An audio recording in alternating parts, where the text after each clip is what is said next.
Yeah, I just sometimes feel like if you say you're a social company, I think the most important thing you can do is to be fully transparent because I no longer know what is a social company.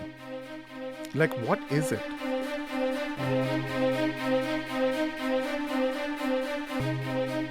Hi everyone, welcome to another episode of On Second Thought. I'm Komal Mirani and I'm your host.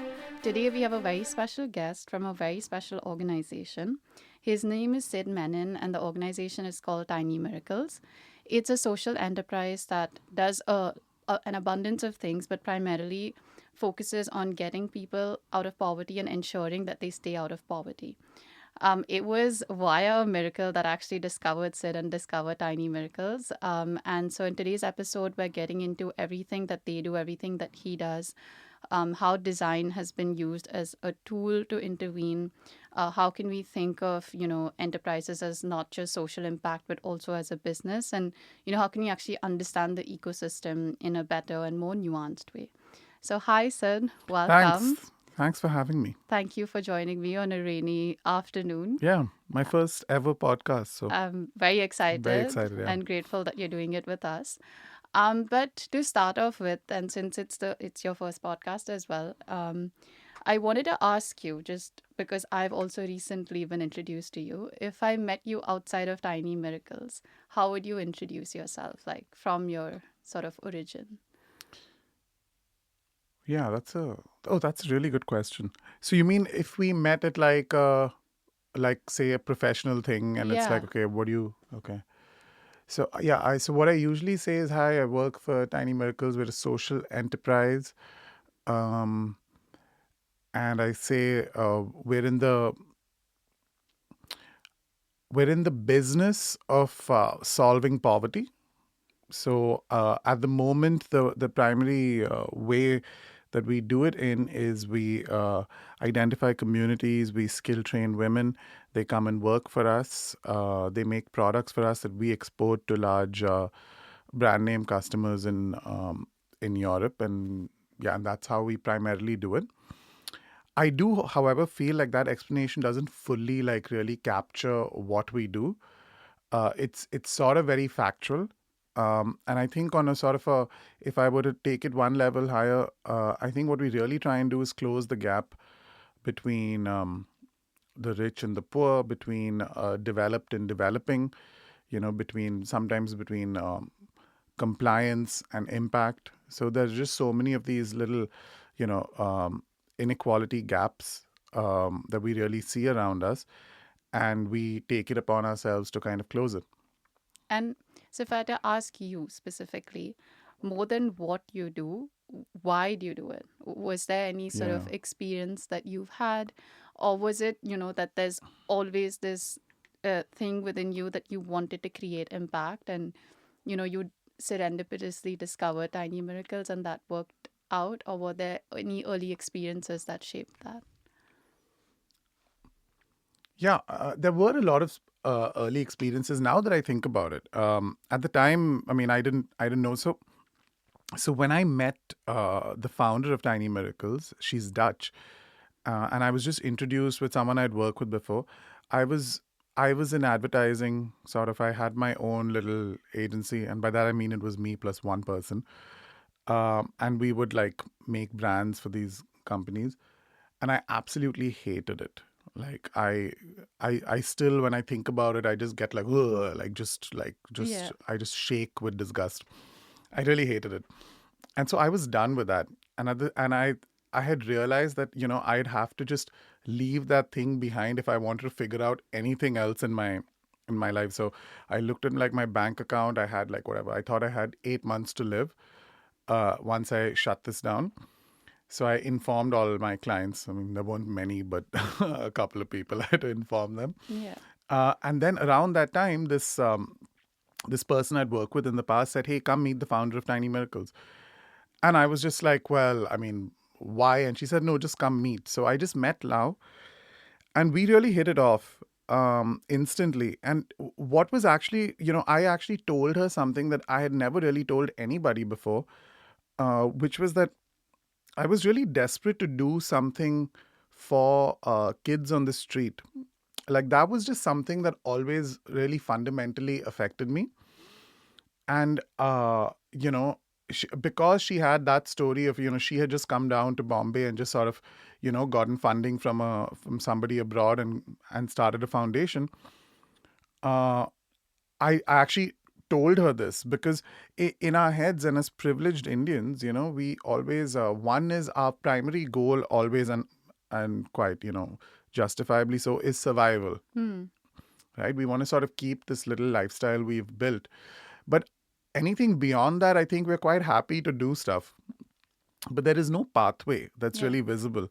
So in my head, I always thought kids on the street, I solve when I'm rich, Hmm. So that was my thing. First you get rich, And then you then, solve the problem. And y- then I was sitting with her and I thought, I've always hated that we look away, right? Like we're trained since we're young. yeah, sensitized actually, because you Yeah, don't desensitized. desensitized, Yeah. correct? Because you don't, especially I guess growing up in Bombay, right? Yeah. You're so used to not flinching. You don't flinch at all. I don't know Yeah, when that thing dies in you, yeah, but it you does just, though. yeah, yeah. It's a very real thing. But so for somebody who doesn't know, could you talk a little bit more about Tiny Miracles and also the founder? And Yeah, so she was an investment banker at ABN AMRO. She was posted here for a year. She always loved India, and she had some experiences here that really sort of, she volunteered at a drug shelter for street kids, and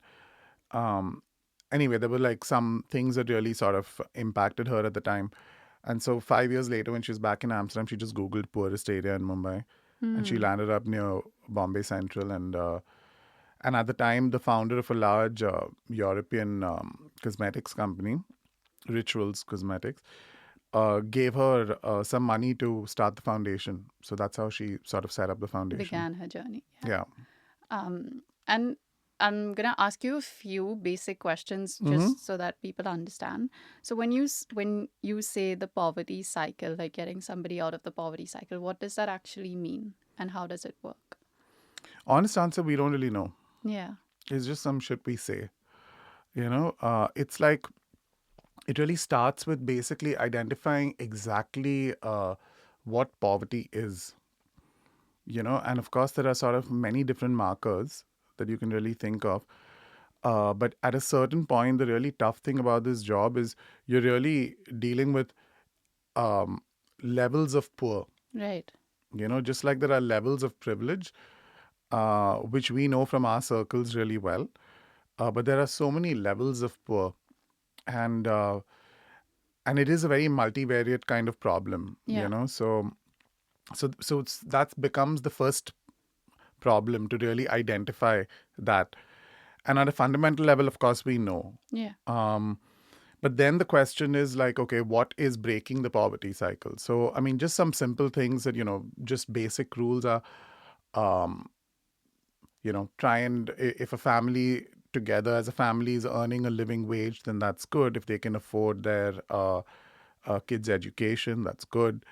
If they have a somewhat decent place to stay, and this is an extremely subjective thing, they're okay. Yeah. If they have some kind of financial security and they aren't torn down by the next medical emergency, that's another sort of definition, Yeah. you know. But quite hard to actually identify what it means to get somebody out of poverty. Yeah. And if you wouldn't mind sharing, what has your experience kind of been with it, in the sense how has that changed? Did you have a certain assumption or worldview of what that looked like, and then after working with communities, has that kind of changed without being too abstract about it? And then maybe we can color it with actual stories, Mm-hmm. if you don't mind sharing, of women. So, sorry, what was the question?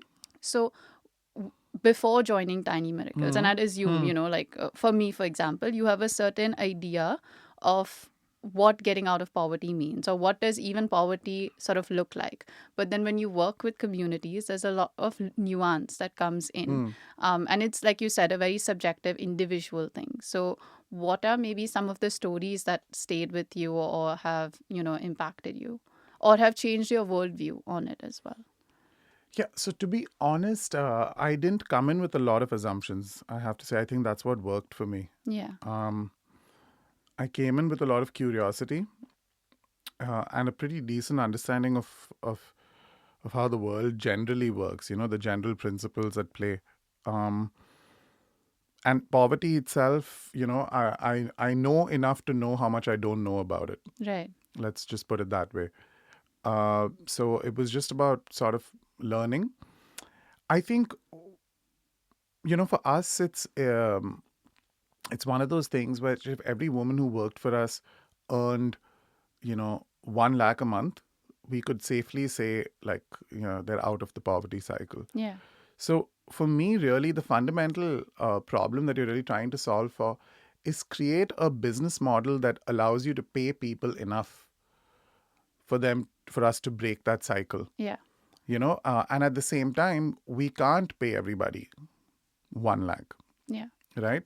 So it's like, because we're to fit into this world of business, right? So there is a customer who has to buy and they need to see value and we need to Yeah. provide value. And we're obviously more expensive than a supplier, but you can't be much more expensive than a supplier. Yeah. We have to provide a story. So we need a marketing team. They need to be happy. Yeah. We need to have an impact team to work here. We need a production team to make sure it happens.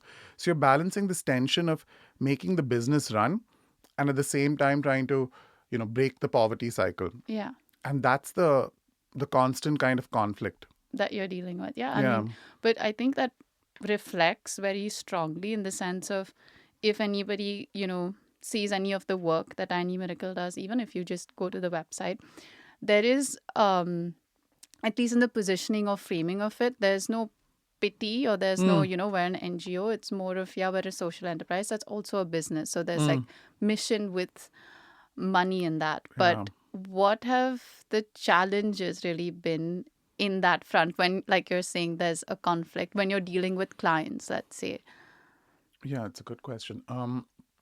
I think a really interesting project was this thing we undertook last year. We call it the Tiny Tassel Hassle. Yeah. Okay, and it was basically rituals gave us this bracelet to make, and it was 1.3 million bracelets. Okay, it was something that went in the advent calendar box. So we had 1.35 million bracelets, and each bracelet had a little tassel on either side. And these tassels are basically like what we see in a Rakhi, Right. right? So, sorry. So we could have asked this community, called the Patwa community, to just make these tassels for us, and the work we could have done in house could have been to assemble the bracelets, Right. which is actually what the bracelet project was for. It was to enable women who can't come to the workshop, who can't use a sewing machine, older women, sometimes young women with new babies who can't leave the communities. So this was what the bracelet project was designed to solve. But anyway, here we now had to make 2.7 million tassels, which is a little intricate handwork. It needs some skill training. Right. And this community, if you work with them, they will come and deliver for you, but you have no idea about how much they pay the women who actually do the work. So the social enterprise, that felt weird. Like, how can we do that, right? At the same time, we have to make 2.7 million tassels. Yeah. So we basically went on this manic kind of hunt for other social enterprises, NGOs, or any group that we felt like they needed work. And it's not that hard to find it in Bombay, right? So we found like various groups. There was the Rescue Foundation, which is like victims of sex trafficking. There was a Pardi community that lives under Andheri flyover. There were disabled women in Dahisar, a tribal village in Alibag, a fishing village in Kolaba, 2 other slum clusters. So there were like 9 communities and all. And we basically had to rush, and every place, every community, we had to do a skill training, a rapid skill training. Now, different communities operate differently. So in some cases, those skill trainings had to be paid. We were happy to pay for it, but sometimes the community, the NGO would be like, no, we don't pay for this. Right. Anyway, so you handle that. Out of the skill training, we put 600 people through the skill training, 300 women passed, right? Not everybody Could get it. could Yeah. get it. So that's also one brutal kind of thing. Now, after they pass, we now have created this problem of completely decentralized production. There are now 9 places across the city that it's being made. Right. And we didn't set up production centers. We created these little boxes, which we call one box of work, one ek hafte ka kaam.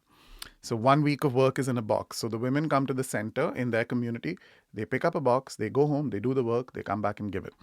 But now what you have is basically 300 different production nodes. So the kind of control you actually have over time Yeah. and quality, really, it's just a different way of looking at it.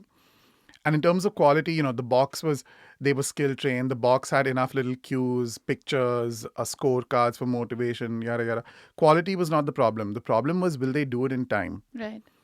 And at the same time, you have like Rituals knows what we're attempting here. They're like, this sounds like, if you're late over here, the bracelet doesn't go into this box. And this massive, Order, yeah. yeah, this massive box that people buy before Christmas for like 50 Yeah. euros or 100 euros won't leave. Yeah. Or it's delayed. Every day delay costs you something like 10,000 euros a day or something. Yeah. So it was this crazy amount of pressure. Our people over there are also going like, what? This sounds like a logistical nightmare. And it was a logistical nightmare. So it was a really interesting case of where what it means to be a business, to be like, with, making something with quality on time versus what it takes to be a social company. Yeah. And as a social company, we have to, by definition, do things inconveniently. Yeah. Yeah. And so that was the big learning from it, which I sort of now go around telling everybody that the sort of impact you want to make, it's directly proportionate to the inconvenience you're prepared to bear. Yeah. Yeah, it also cost us, by the way. I didn't mention that. It was like literally 10x what it would have. what it normally. would have, yeah. But do you find that since this exercise has happened once, let's say you have to do it the next time around, it would be slightly quicker? Like, is there a solve to that, or you have to accept like this? No, I think it would be easier. Now we know it can happen. Correct. So now there are little tricks that we know, like certain, little things, like sometimes people, if you're working with a community for the first time, they just don't trust you, right? Right. So you need to actually advance payments. Before they made a single tassel, we would put like 200 tassels worth of payments. Done. Yeah. Just so that they understand that I make this, I get money. Otherwise, why should they believe you? Yeah, and I wanted to ask you about that because trust is so important and delicate and vulnerable, especially in this context. And how do you actually build that?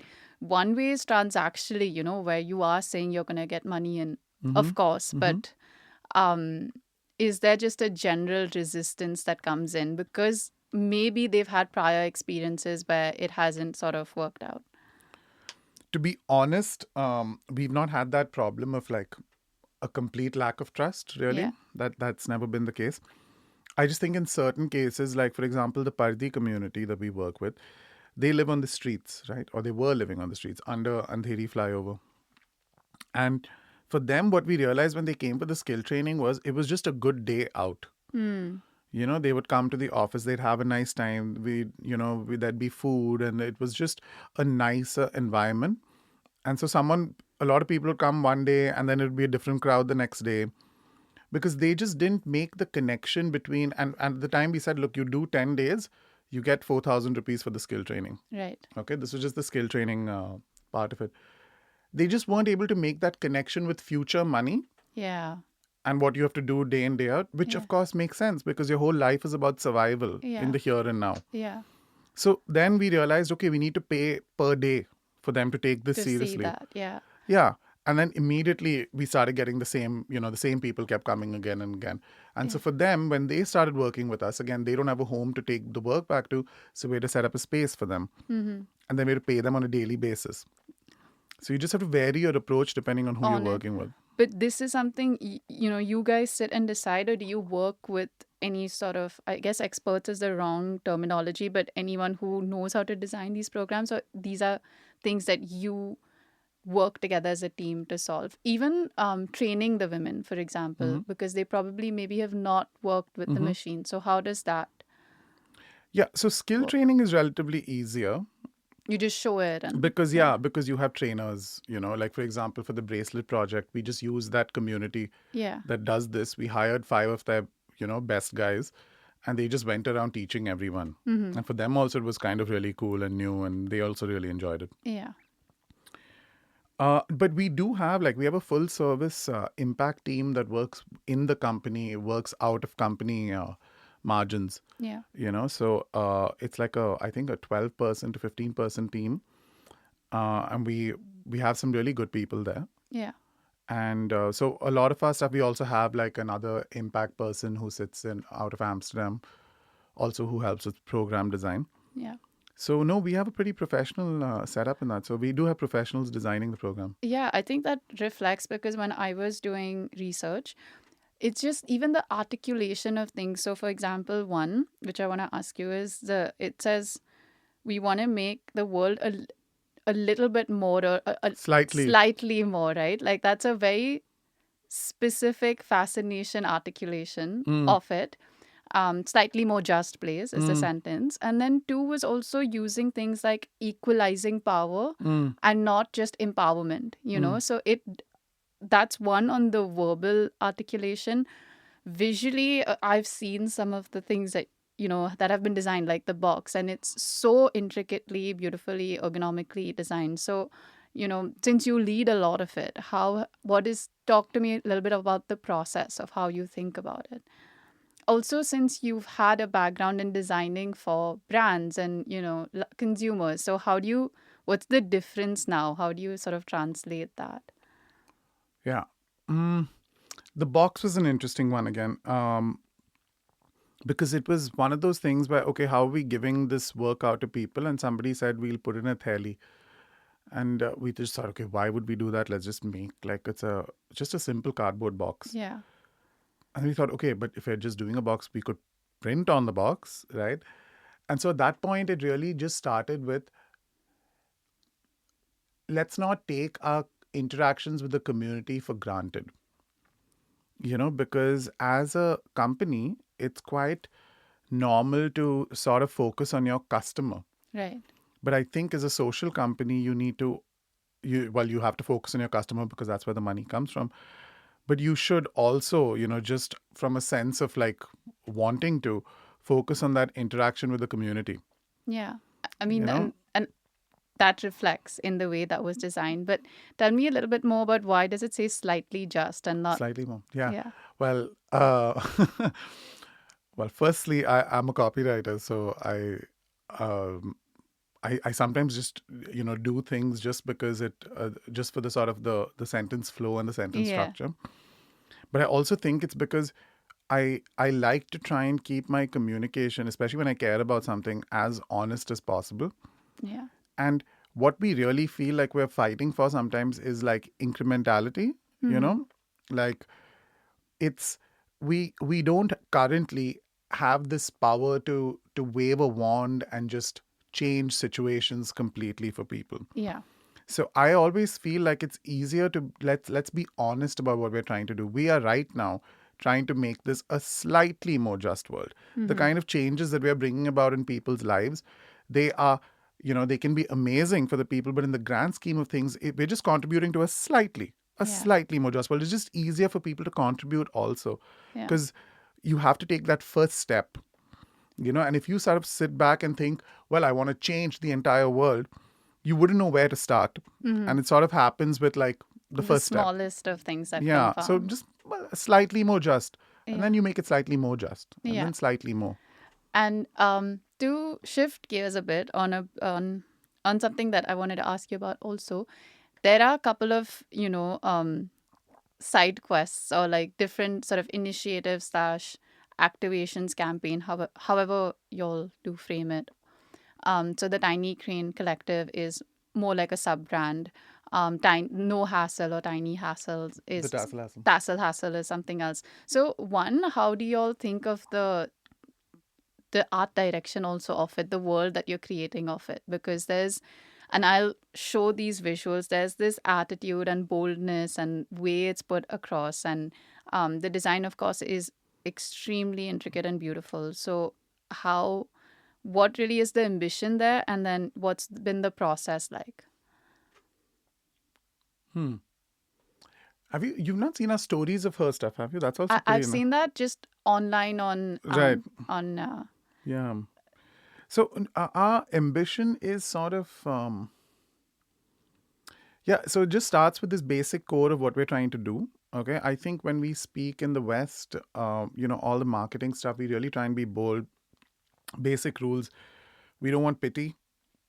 Not exactly. It should be the women need to be portrayed a certain way. They're all like sort of three-dimensional characters, and sometimes that's the problem where, and that's as much the problem with like privileged Indians as it is like foreigners. Yeah. Poverty is not like a sort of homogenous face, right? I mean, you can see it that way if you want to solve the problem, but in our case, we're sometimes just trying to explain to people what the problem is. Yeah.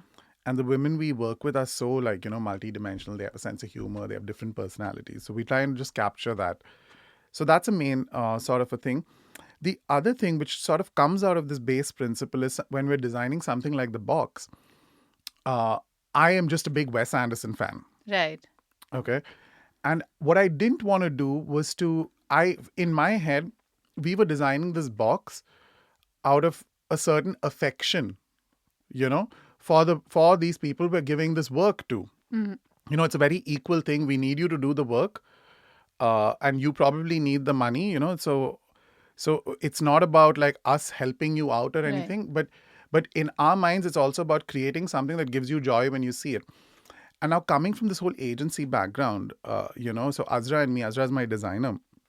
We had previously done like a box for Nika Lux and all these like whatever brands. Consumer brands. And then you're always thinking about consumer experience. So the idea is to give a consumer an experience because eventually that consumer will buy more shit from you, and the person you're working with will basically get more rich. Like it's just a monetary transaction. Right. But when you design a box like this, it's like you don't actually want anything back in return. You're not looking for a commercial gain from it. What you're really just looking for is for the person who gets it to have a somewhat positive experience about it and perhaps be motivated to do the work. Yeah. So I loved that about it. I loved that there was not a commercial angle to it. Yeah. And then the second part of it, which I actually thought was interesting, was I didn't want to design for community. In my head, this box, like it was my idea to make this box. I want it to be something that I love. Right. Okay, which sounds kind of counterintuitive. Yeah. Maybe it is.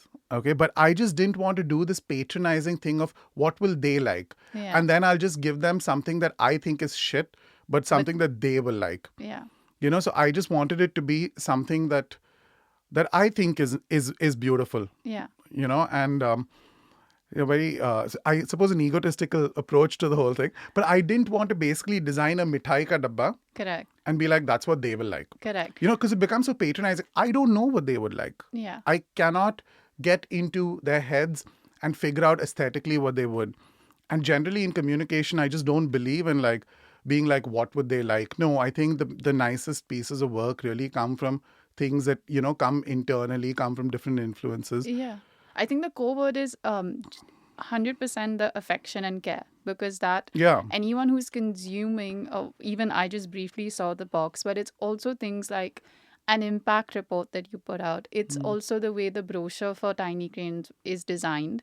It's also the idea of transparency and so these are things you don't need to do, right? But you want to do out of care, affection, out of staying true to the cause. Also of using design as a powerful lever, which you don't commonly see across, and definitely is, at least in my anyone's opinion who sees it, as a differentiator, right? So I guess the question here is, one, can you talk a little bit more about Tiny Crane Collective? Because I'm excited about that. Yeah. And two, is that a nuance in the Indian market that it's less common to see with social enterprises using design as a powerful, and that I mean product as well as just visual, versus the fact that because the company also has roots in Amsterdam, is there like a sort of distinction there? Oh, so the first part, let me answer the second question. So our early products were actually very design forward from a product design point of view. Like our founder, her cousin is quite a well-known designer called Pepe Haikoop, and he designed a bunch of products for us at the start. This is, I'm talking like 10, 12 years ago. And we had these paper vases, and a whole bunch of other stuff that is still in like museum stores around the world. So design was quite central to us at that Yeah. point, especially from a product design point of view. Lens. Yeah. From a graphic design point of view, that's more of an angle that's happened since like Azra and I joined, because that was kind of our role. So for me, it was just about being bold about the message and like saying the thing other people Yeah. other people avoid saying. Uh, so sort of in that vein, if I could just talk about the Tiny Cane Collective, which really was just an idea that came about because the community we work with in Bombay Central, the Pardeshi community, they've historically been cane workers. And they were working with cane, for years, doing quite well until like Chinese imports just came in and completely knocked them out of the market. Mm. Now they still do that work here and there. Now we were listening to them and we designed the new place. It was sort of co-designed with all the women. Uh, and so because of that, there was a lot of cane work in the new space that we have in Bombay Central. We call it the Tiny Unfactory. Because we think it has to perform the role of the factory, but it's also the anti-factory. Um, anyway, so we had a lot of cane stuff there. And then someone just said, hey, why don't we do cane orders through the company? And I was like, why? And they were like, no, well, we get paid more. Yeah. And so it just led to the idea that, since we have like market access, and since we have a better understanding than somebody who lives on the pavement making a bhel puri stand, we have a better understanding of what people will pay big money for. Right? So we have this layer of market access within, like, just as people of privilege, as people from communication backgrounds, as whatever. Right. We understand product design for rich people better. We understand brand design for rich people better. Yeah. So what if we can apply these layers on top of this amazing work that they already do? And what if you can make a brand that can charge more money? Right. Right? So the same women who make bhel puri stands, what if we take the bhel puri structure and make really premium furniture out of it? So it's a skill they already have. We just need to upgrade it.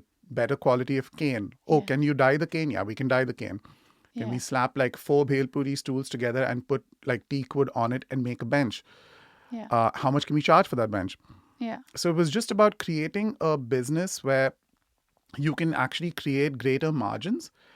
And generally, the margins belong to people who can provide the market access. But as a social company, what if you can create the margin, but actually distribute it more equitably to the people who actually do the work? Yeah. I mean, what was beautiful and what I saw is that you actually broke down each element from a numbers perspective. So can you talk a little bit about that? And also so a lot of people will say transparency, right? Especially in this space. But I found it quite different about how transparent, y'all were in terms of projections, in terms of actual money lost, in terms of what it takes to build. So what was the decision to be that transparent?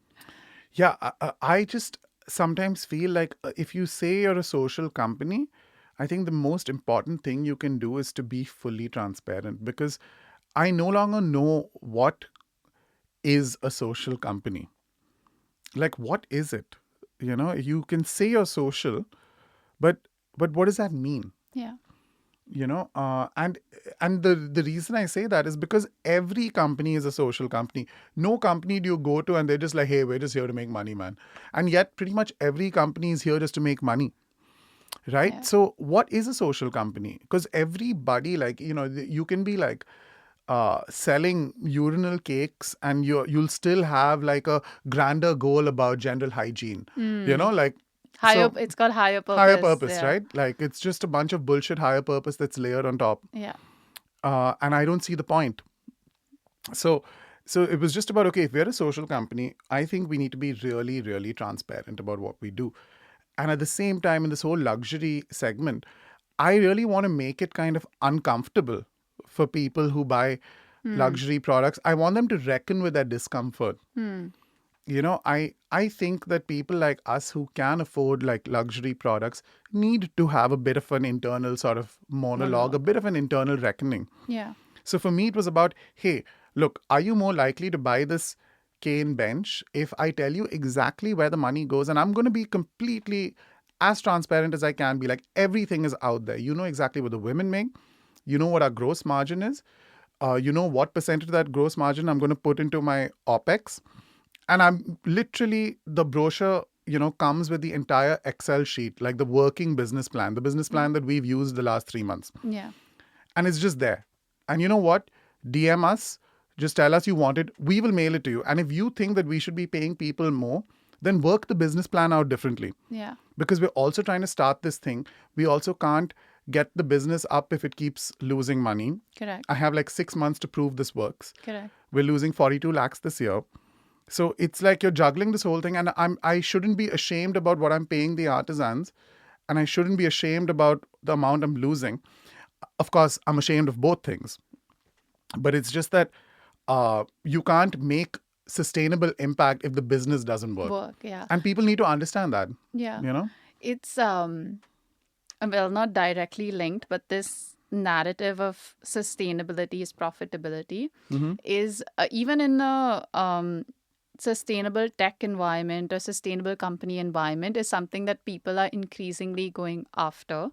Where you can argue, because just because they're in the sustainable space, they sort of, so I think that's taking more steam, but it also makes this job harder because there's more people now saying the same thing without actually being transparent. Yeah. Also, I think an important nuance is this is the first product that you're selling in India, correct? Like everything else. Yeah. So can you, because we have that context, but can you maybe explain a bit of historically what have the clients been, what kind of products, have you all done versus how this one's different, and since it's largely for the Indian consumer? So back in the day, we were doing very design forward products. So that was more of a like a B2B2C model, which is also still the current model, but it's like museum stores would buy products from us, and we were in a ton of like design stores around the world.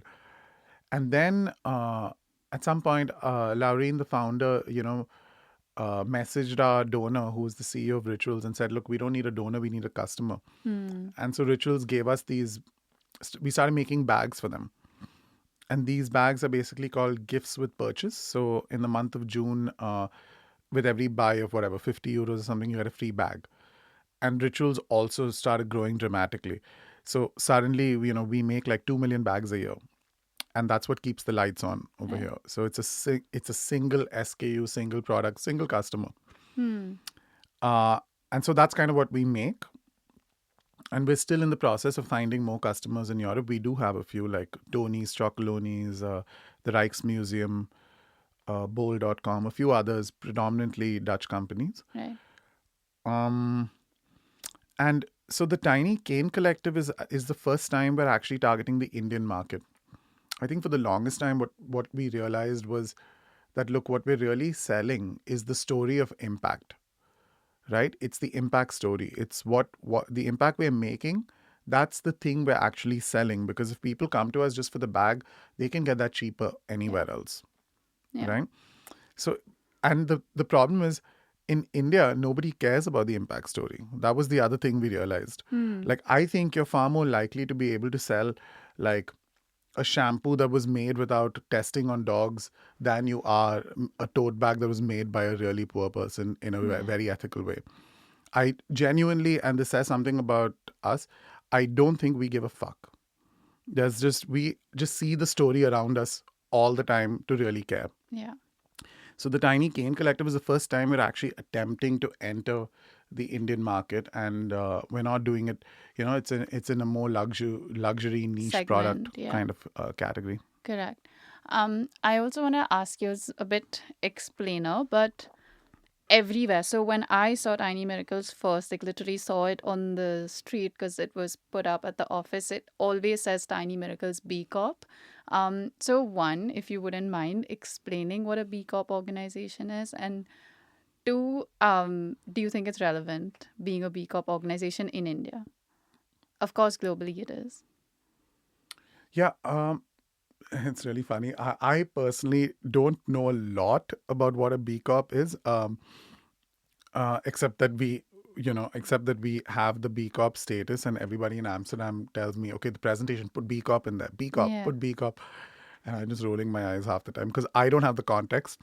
but it's basically, it's kind of like an, uh, how do you call it, like a body that sort of does a deep study on every company before it actually gives it B Corp status, and you're assessed on basically on in environmental impact and social impact, and you basically bring in the numbers, and you need to basically get B Corp status. And what it basically says is that as a business you are trying to be good, Yeah. And I you have guess. certain parameters you need to meet Exactly. for that. Yeah. There's a deep interest, I think, in organizations here also to just have this stamp, but I don't think they understand the Yeah. actions you need to Yeah. take It's to make quite, that. you need to actually invest in it and stuff. Yeah. But I don't know how useful it is in India. I don't think people in India care. I mean, again, It's more status signaling. yeah, yeah. It, But it matters if you want a European customer. to come on Then board. it could really help, Correct. you know. To sort of like again shift gears, your main role is also you're leading the mission, correct? And the mission with Tiny Miracles is to get 1 million people out of poverty. Is that by the intention by 2030? 2030. Yeah, I think that was a very ambitious thing to say. Yeah. I mean, as is with any mission, right? Yeah. So, and I think it's deliberately like ambitious. So I don't know. 1 million seems like a lot of people. At the same time, you never know Yeah. if a certain thing, creates its own kind of flywheel and you can go. It's also one of those philosophical questions we tackle internally, which is, scale versus depth. It isn't that easy to solve a single person like stuck in a poverty cycle. It's not that easy to do it in a sustainable way. Yeah. So it's one of those things we constantly reckon with. Like, what is great impact? Like, is it 300 people who are sort of taken care of for the next 30 years? Or is it 3,000 people taken care of for the next 3 years? 3 years. Yeah. Like, what is the math there? I mean, Yeah. I don't know. Yeah. But have you all had conversations about scaling maybe beyond Mumbai? Um, Not really. Not really. It sort of comes up here and there, and sometimes you get the odd project where you need to work outside Mumbai, but not really, because it's not like there's any shortage of people who, People, yeah. stuck in poverty in Mumbai. Yeah. And I think at the moment we'd like to take on the toughest challenges there are. Yeah. You'd mentioned something when we met previously about even the money distribution, which we didn't fully get into, but I wanted to understand better, which was, if I recall correctly, it was a certain amount that you would give per month. And then y'all experimented with also giving a larger amount, correct? Like, so could you talk a little bit about that Yeah. as well? So this was basically, that whole tassel project I told you about. So that community that lives on the street under Andheri flyover, at the end of the project, they'd made a lot of money in those 3 months, but the project was over. And they basically sort of got a ton of money. I mean, a ton means whatever, but they were sort of making like 20,000 a month for those 3 months. And then they sort of got off the street, and then they sort of came back because the work was over. And what we really thought about is, what difference did we make here? Yeah. What was our impact here exactly? And so, since they were clearly the most vulnerable community we were working with, we thought, okay, let's continue working with them. And since we didn't have enough work to actually bring them into our core communities that work on the bags year round, then the question was, okay, now what do we do? And so, when people are in extreme poverty, one thing that's been proven to work sort of around the world, it's been studied, is unconditional cash transfers. So there are a couple of approaches to it. There is a graduation approach, which is you give cash plus skill training plus other services, and people sort of break their poverty cycle. And then there is a second sort of toned down graduation approach, which is more about cash plus. Right. So we thought we'll go for a cash plus approach with the Pardi community. So we basically started giving 6,000 a month to 44 families each. So every family would get 6,000 per month, and after 8 months, we gave a lump sum transfer of 50,000 rupees. Right. And this program went on for like 12 months. And as of today, all 44 families are off the street and sort of living in Naigaon. Now, the problem is that we don't know if that's enough yet. Mm-hmm. But we also now skill training them to bring them into our sort of core, work. System. Yeah. Uh, but yeah, it's been proven to be, really sort of useful. There are multiple studies in Africa, studies over here. And we are now actually want to launch this as a thing in India. We call it the Great Indian Wealth Transfer. And again, it's a campaign talking to people like you and me, Yeah. who I think, if you ask any of our elite circles, like, are you happy with how unequal this country is? Nobody's going to say yes. Correct.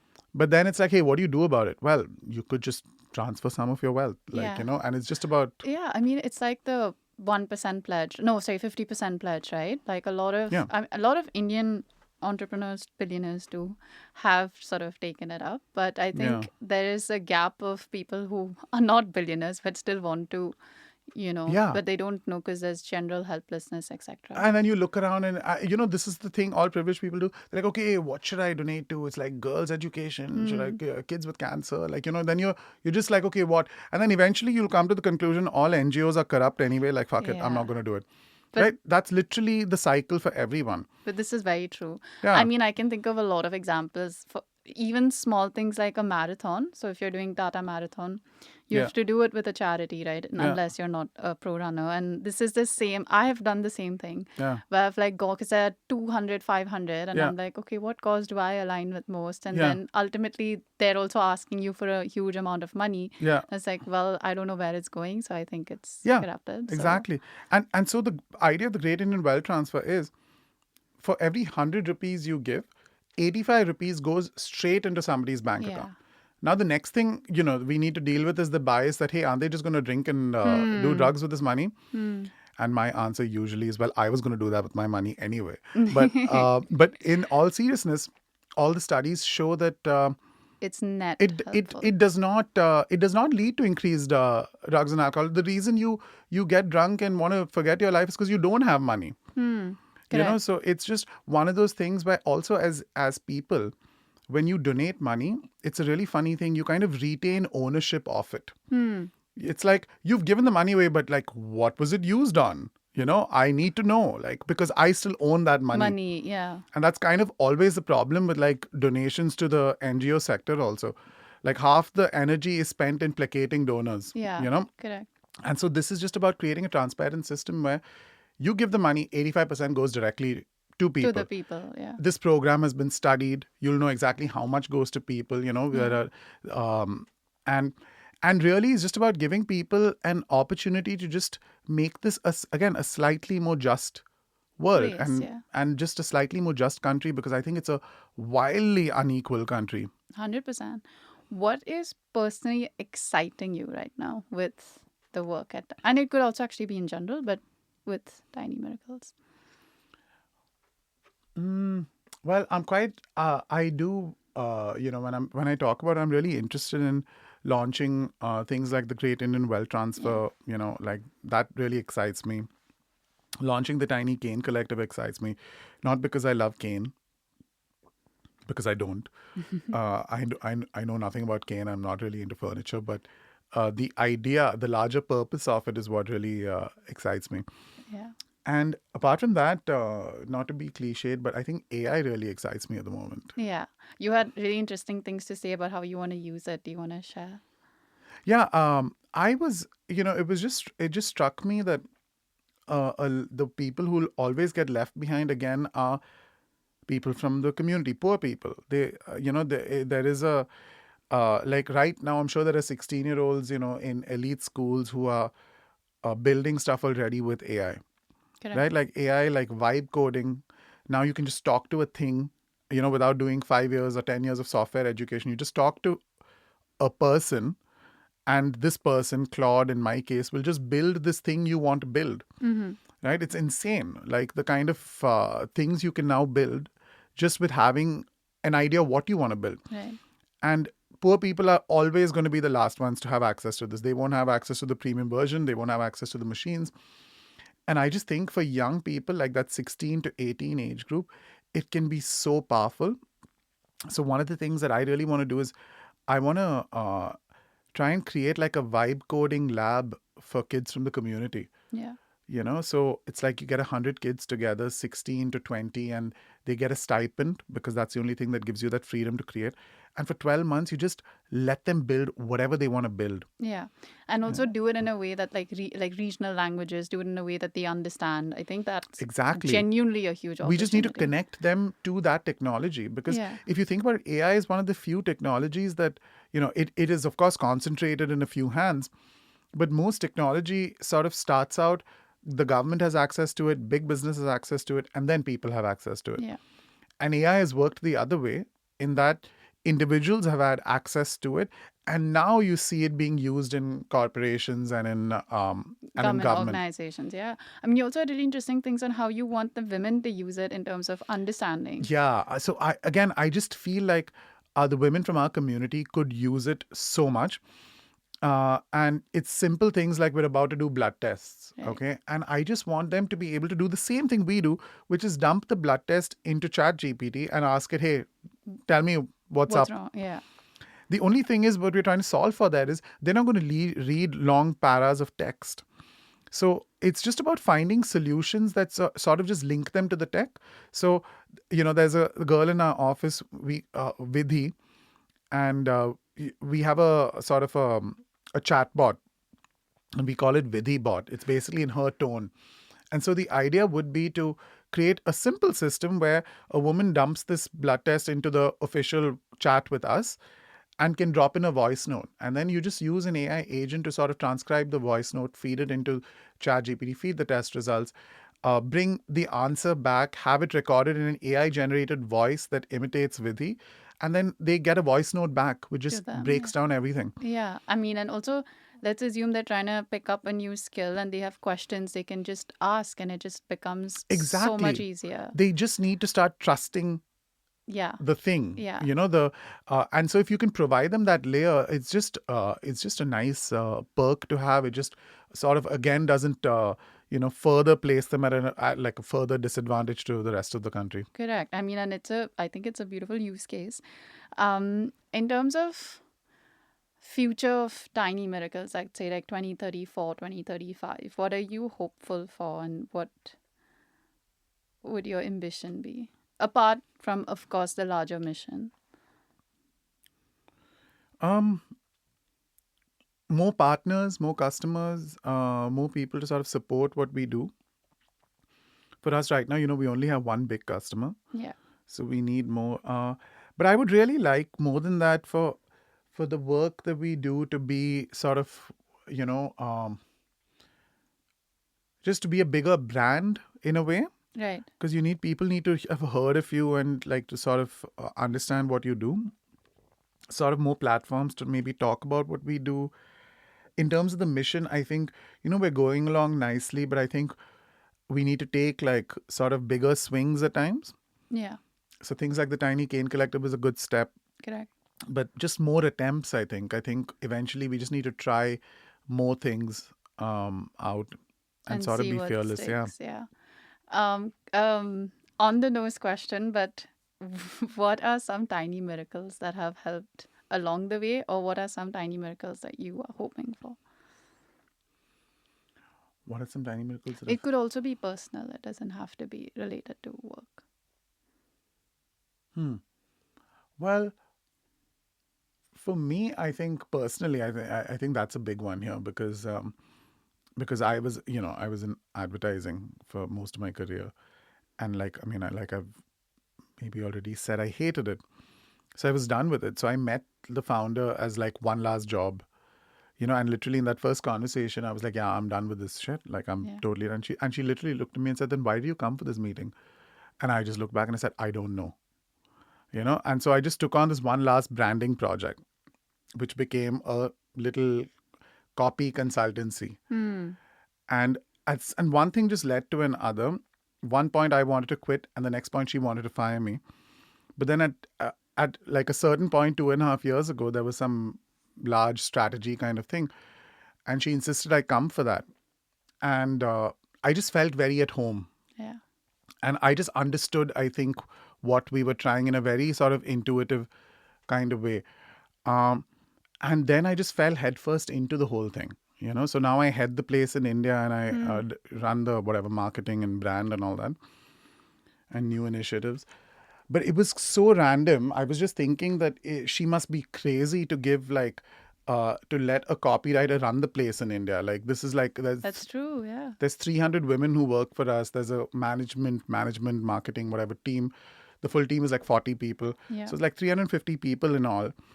And I have no experience. Yeah. So it's like she must have been insane to do that. So I think that was quite miraculous. Like she just sort of backed the person Yeah.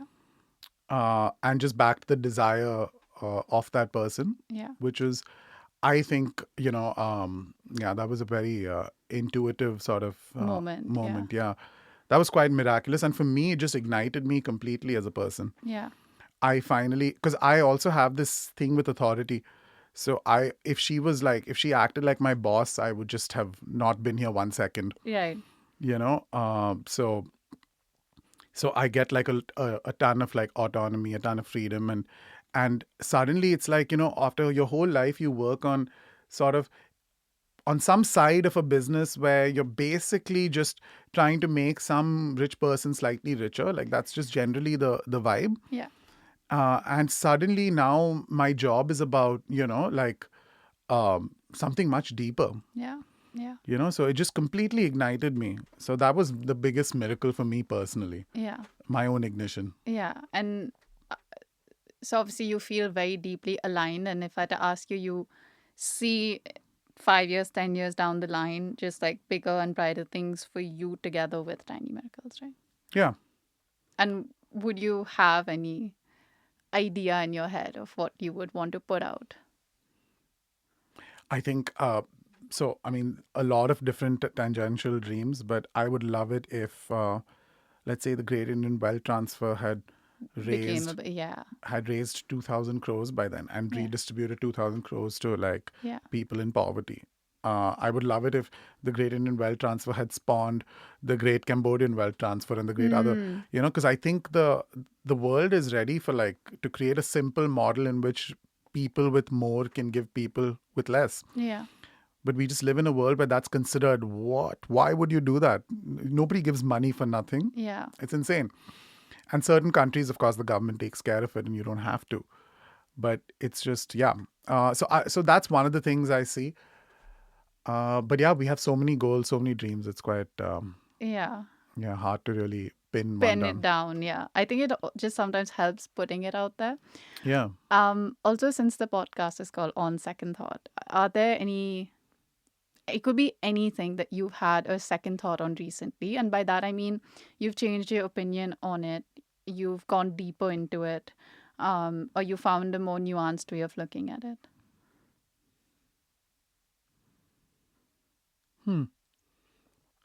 Shit, I can't. What have I had second thoughts about? I have second thoughts like daily. So, All the time. Yeah. But quite. I don't know actually. I can't think of any. Maybe I don't have second thoughts as much as I think I do. Give me like some. Time to ponder. No, like just some ideas. Like, No, so it could be like something that you had deep conviction of, but you've revised your opinion about it. Or it could just be something that you've looked deeper into. Like, I feel like your exploration with AI is one such thing, right? Where you've. that's actually a good one because honestly, when like people started using it a year ago, I was just like, get the fuck out of here. Yeah. As a copywriter, I see that. Yeah, it was more like it irritated me when people would use it to like summarize an email or to write an email. Yeah. Because for me, it's like, and I think for most people, writing is thinking. To write is to think. Right. So if you deprive yourself of the writing, you're depriving yourself of the thinking. Correct. So that really bothered me.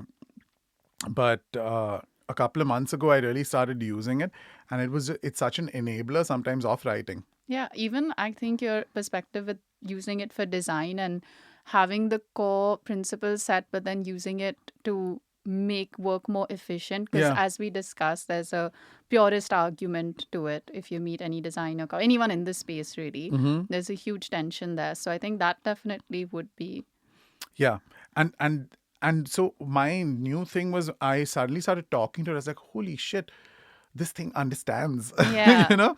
So if you're maybe you so I'm not actually looking for it to save me writing. I'm looking for something to help me write. Accelerate you. Yeah. And Yeah. that's So what it's and it's intended like for. I'm talking to it, it's talking back. It's just so much, it flows so much smoother. It's just far more easy to write. Like it's Yeah. it's just easier if you use it as an enabling tool. Correct. So that's something I've had major second thoughts on, and now I'm Yeah. just like, holy shit! Like Yeah. we can do anything now. Yeah. Which is like, I mean, there's no right or wrong, but like openness to it is just more helpful. Yeah. So that's fresh. And I think just to wrap up, is there anything that you want to share that I've probably not asked you about, whether it's your role with Tiny Miracles or anything to do just as a platform that you'd like people to know more about who may be Well, I think, curious? just generally, if I have to put a message out there, it's more like people who listen to this podcast are, I'm sure, uh, pretty well off. Like generally, like people who listen to podcasts on average, and I just think is sort of Indians of privilege and Indians with means. We all need to sort of to to maybe not look away when people knock on our windows in the car. I understand that. I mean, I do it also all the time, but just more at a philosophical level, I think we owe more Yeah. to the people around us. I think it's a wildly unequal world, and there are simple ways to sort of, contribute. And not to plug the Tiny Cane Collective again, but Yeah. but that might not be the way you wish to contribute. But I just think that we need to be more open to the kind of change that we're capable of. And I just think it's become very common for people like us because understandably we want to sort of protect our little lifestyles and bubbles, and that's completely fair. Like I want to send my kids to a School. good school. Like Yeah. I'm never going to compromise on that. And that's completely fine.